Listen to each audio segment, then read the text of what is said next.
திமுகவுடைய ஆதரவை பெற்றுக்கொண்டு தேர்தலில் படுதோல்வி அடைந்த பொதுச் செயலாளர் நான் முதலமைச்சராக ஆதரவு தருகிறார்கள். திமுகவுடைய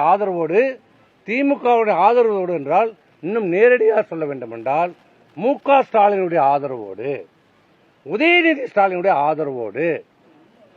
ஆதரவோடு நான் முதலமைச்சராக பதவியேற்க உள்ளேன். எனக்கு வாய்ப்பு இருக்கிறது, பிரகாசமாக இருக்கிறது, அருமையாக இருக்கிறது, சிறப்பா நான் முதலமைச்சர் ஆயிடுவேன், நீங்கெல்லாம் அமைச்சராயிடலாம். இப்படி ஏற்றுக்கொள்ள முடியும்? அனைத்து இந்திய அண்ணா திராவிட முன்னேற்ற கழகத்தினுடைய அடிப்படை கொள்கை, constitution of the party, it violates the constitution of the AIADMK party constitution. கட்சியினுடைய அடிப்படை கொள்கையை மீறுகிற செயல். அதை யார் செய்கிறார்?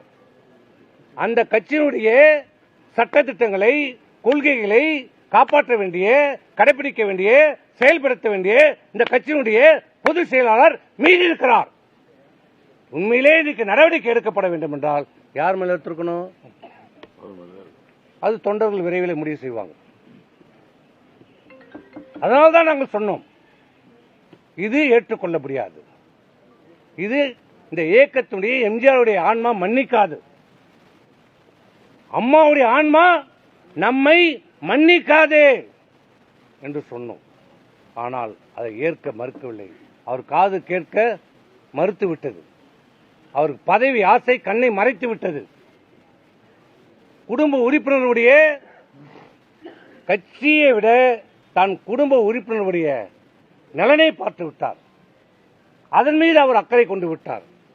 அதனால் இனி இவரிடம் பேசி எந்த பயனும் இல்லை என்ற நிலைப்பாடு எடுத்தார்.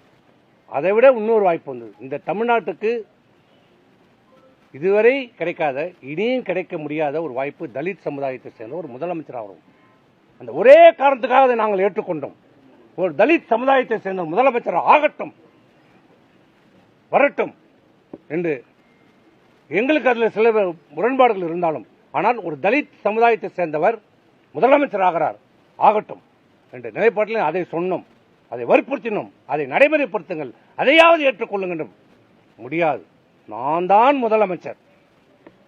தான் முதலமைச்சராகுவேன், அதை ஏற்றுக்கொள்ள முடியாது. ஒரு தலித் சமுதாயத்தை சேர்ந்த முதலமைச்சராவதை நான் ஏற்றுக்கொள்ள முடியாது. இன்னும் அவர் சொன்ன வார்த்தைகள்லாம் சொன்னா நல்லா இருக்காது. அது பல்வேறு பிரச்சனைகளுக்கு வழிவகுத்துவிடும். அதை நான் சொல்ல விரும்பவில்லை. சமுதாயத்துக்குள்ளே ஒருவரை முட்டிவிட பார்த்தார். ஆனால் அதை நான் பேச விரும்பவில்லை. விட்டுவிடுங்கள். ஆனால் தான் முதலமைச்சரானால் போதும் என்று சொன்னார். இதை நாங்கள் ஏற்றுக்கொள்ளவில்லை. அதனால் பெரும்பான்மையான சட்டமன்ற உறுப்பினர்களுடைய முடிவின்படி நாங்கள் பொறுப்பாளர்களை தேர்வு செய்து ஆளுநரிடம் நாங்கள் கொடுக்கல, முதல்ல அவர் கொடுத்தார், அப்புறம் நாங்கள் கொடுத்தோம். எப்போ அந்த சபாநாயகரிடம் கொடுத்தோம், எப்போ ஆளுநர் சபாநாயகரிடம் கொடுத்தோம், எப்போ கொடுத்தோமோ அப்போதே கட்சியிலே முரண்பாடுகள் வந்துவிட்டது, கருத்து வேறுபாடு வந்துவிட்டது, பிளவை நோக்கி சென்று கொண்டிருக்கிறது என்ற நிலை உருவாகிவிட்டது. எப்ப கருத்து வேறுபாடு, கொள்கை வேறுபாடுக்குள்ள கட்சிக்குள்ள வந்துடுதோ அன்றைய தேதியிலிருந்து பொதுச் செயலாளருக்கான அதிகாரம் முழுமையாக பறிக்கப்பட்டு விட்டது. எங்களை நீக்குகிற அதிகாரம் பொதுச் செயலாளருக்கு முற்றிலும் துளியும் அவருக்கு அதிகாரம் இல்லை. இந்த நீக்கம் செல்லாது.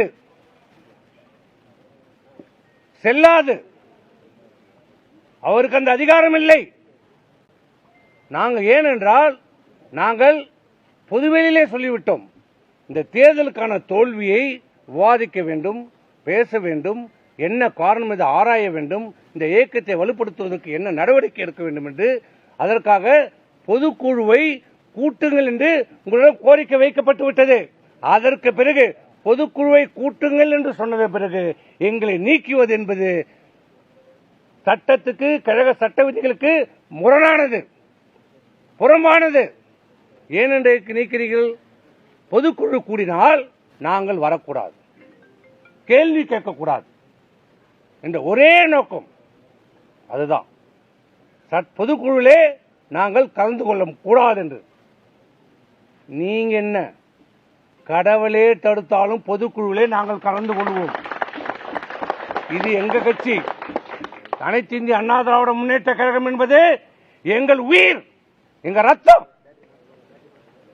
பொதுக்குழுவிலே எங்களை கலந்து கொள்வது நீங்கள் இல்லை, யாராலும் தடுக்க முடியாது.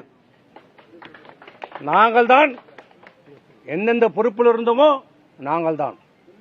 உங்களை மாதிரி எடுத்தோம் கவுத்தோம் என்றோ, யாரையும் தேவையில்லை என்றோ நாங்கள் நினைக்க மாட்டோம். எங்களுக்கு தேவை இந்த அனைத்து இந்திய அண்ணா திராவிட முன்னேற்ற கழகம் ஒற்றுமையாக இருக்க வேண்டும், ஒன்றாக இருக்க வேண்டும், பலமாக இருக்க வேண்டும், வலுப்பெற வேண்டும். மீண்டும் தேர்தலிலே வெற்றி பெற்று மாண்புமிகு எம்ஜிஆர் ஆட்சி, அம்மாவுடைய ஆட்சி அமைய வேண்டும் என்பதுதான் எங்களுடைய ஒரே கொள்கை, ஒரே சிந்தனை.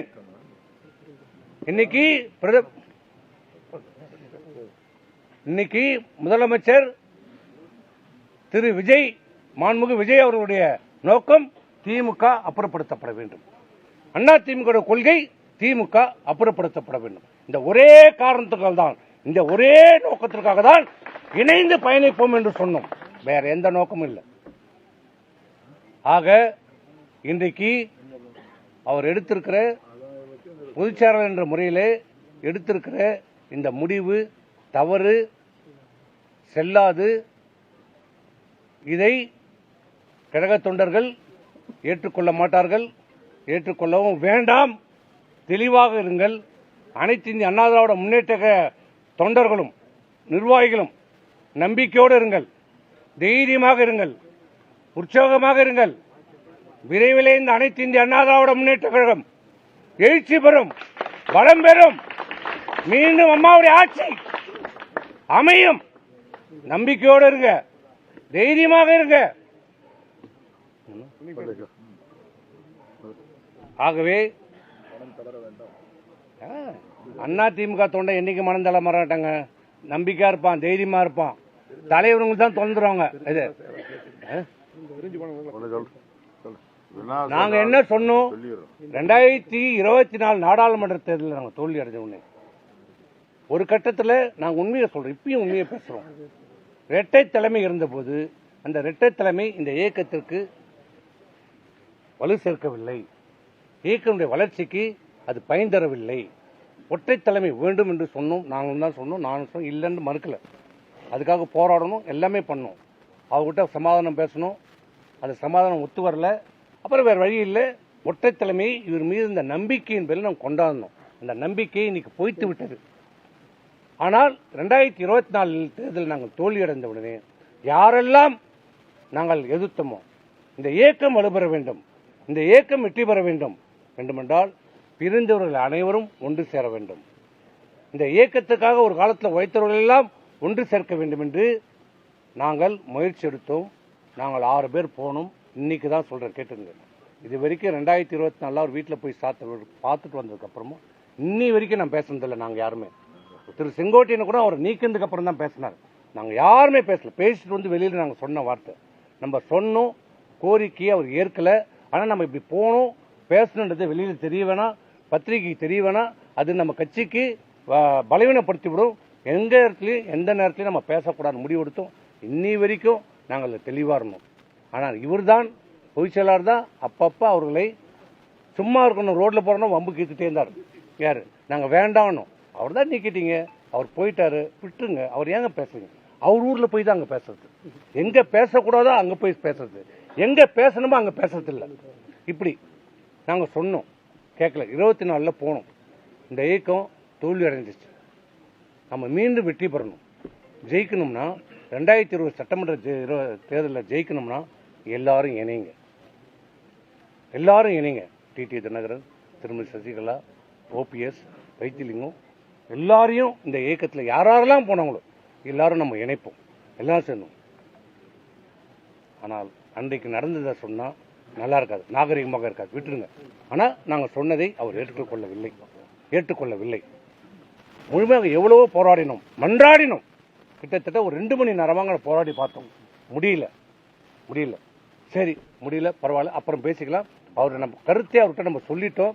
அவர் எப்பயாவது மாறி அவர் கருத்து மாறி வருவார் என்று பொறுமையாக இருப்போம்னு சொல்லிட்டு நாங்கள் வந்துட்டோம். ஆனால் கடைசி வரை தன்னை மாற்றிக்கொள்ளாதது மட்டுமில்லை, அதைவிட கடுமையான நிலைப்பாட்டை மேற்கொண்டார். அன்றைக்கு மட்டும் 2024 எல்லோரும் சேர்த்திருந்தார். ஏன்னா இவர் தான் சொன்னோம், நீங்க தான் பொதுச் செயலாளர், அவங்க யாரும் இனிமேல் உங்கள் பொறுப்புக்கு இனிமேல் எந்த அபாயமும் இல்லை. அவர்கள் கேட்கவும் முடியாது, கேட்டாலும் நம்ம தரப்போறதில்லை. ஏதாவது ஒரு பொறுப்பு கொடுத்து நம்ம வச்சுக்கலாம். எதுக்கு எந்த சமரச முயற்சிக்கும் அவர் பயங்க. அதை மட்டும் அன்றைக்கு கேட்டிருந்தார்னா இன்னைக்கு அனைத்து இந்திய அண்ணா திராவிட முன்னேற்ற கழகம் இன்னைக்கு பொதுச் செயலாளர் முதலமைச்சராக இருப்பார். தான் தலையிலே தன்னை மாநில வரை போட்டுக்கின்ற நடையாகி போயிட்டது நம்ம நிலவை. அதை தான் இன்னைக்கு சொல்றோம். இந்த அனைத்து இந்திய அண்ணா திராவிட முன்னேற்ற கழகம் மீண்டும் வலுப்பெற வேண்டும், வெற்றி பெற வேண்டும் என்றால் பிரிந்தவர்கள், வெளியே சென்றவர்கள், நீக்கப்பட்டவர்கள் அனைவரையும் ஒன்றாக மீண்டும் கழகத்தில் இணைக்க வேண்டும், அவர்களை சேர்க்க வேண்டும். அவர்களுக்கு உரிய அங்கீகாரத்தை கொடுத்து மீண்டும் அனைத்து இந்திய அண்ணா திராவிட முன்னேற்ற கழகம் மிகப்பெரிய ஒரு வலுவான ஒரு இயக்கமாக உருவாக்க, நீங்க சேர்த்தாலே போதும், அது உருவாயிடும். உருவாக்க வேண்டும் என்பதுதான் எங்களுடைய கோரிக்கை.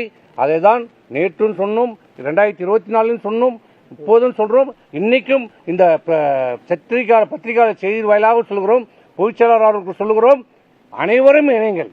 யார் மீது காழ்ப்புணர்ச்சியை காட்டாதீர்கள், யார் மீது கோபத்தை காட்டார்கள். உங்கள் மீது எனக்கு தனிப்பட்ட எந்த கோபமும் இல்லை. ஏனென்றால் தனிப்பட்ட முறையில் அவரும் நானும் பல பேர்கிட்ட அவர்கிட்ட சண்டை போட்டுப்போம், அவரும் என்கிட்ட சண்டை போடுவார். அது ஒரு பிரச்சனையே இல்லை. அப்படியே போயிட்டு அடுத்த நிமிஷமே நானும் அவரும் பேசிப்போம், கடுமையாக சண்டை போட்டுப்போம். ஆனால் அடுத்த நிமிஷம் அவரும் வந்துடுவார், நானும் வந்துடுவேன். அந்த விதத்தில் நான் அவரையும் குறை சொல்ல, நான் யாரையுமே குறை சொல்ல. நாங்கள் போட்டுப்போம், அது 2 பேருமே கட்சிக்காக தான் போட்டுப்போம். அதிமுகவிலிருந்து நீக்கப்பட்ட சி.வி. சண்முகம் செய்தியாளர்களை சந்தித்த காட்சிகளை பார்த்தோம். அவர் எடப்பாடி பழனிசாமியின் மீது கடுமையான குற்றச்சாட்டுகளை முன்வைத்து பேசி வருகிறார்.